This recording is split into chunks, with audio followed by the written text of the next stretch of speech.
Hello दोस्तों, नमस्ते, प्रणाम। तो आप लोग कैसे हैं? तो सालू मिश्रा ऑफिशियल चैनल पर स्वागत करती हूं। तो आज मैं सुनाऊंगी बहुत लहरदार चटकदार ये झूमर का नाच गीत है। तो जैसा भी लगे आप लोग कमेंट में बताइएगा। अगर थोड़ा सा भी अच्छा लग जाता है तो हमारा सपोर्ट कर लीजिएगा दोस्तों। तो आइए फ्रेंड, आनंद लीजिए आप लोग भी हमारे गाना के।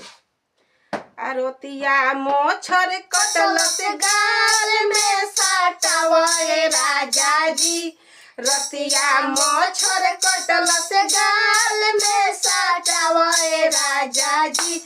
हमके लौला की चदरिया घिचे ओढ़ावे राजा जी, हमके लौला की चदरिया घिचे ओढ़ावे राजा जी। रतिया मोछर कटल से गाल में सटावे राजा जी, रतिया मोछर कटल से गाल में सटावे राजा जी।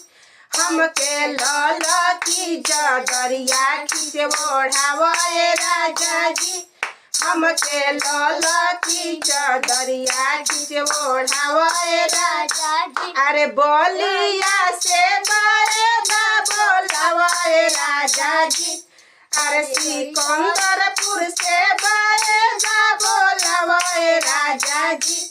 हमारा गाल के इलाज तू करावे राजा जी, हमारा गाल के इलाज तू करावे राजा जी। रतिया मोछर कटल से गाल में सटावे राजा जी, रतिया मोछर कटल से गाल में सटावे राजा जी।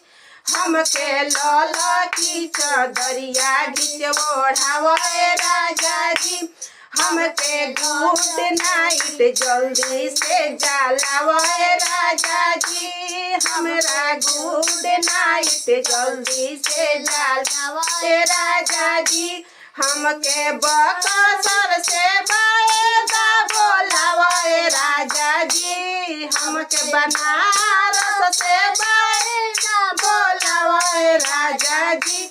हमारा गाल के इलाज तू करावे राजा जी, हमारा गाल के इलाज तू करावे राजा जी।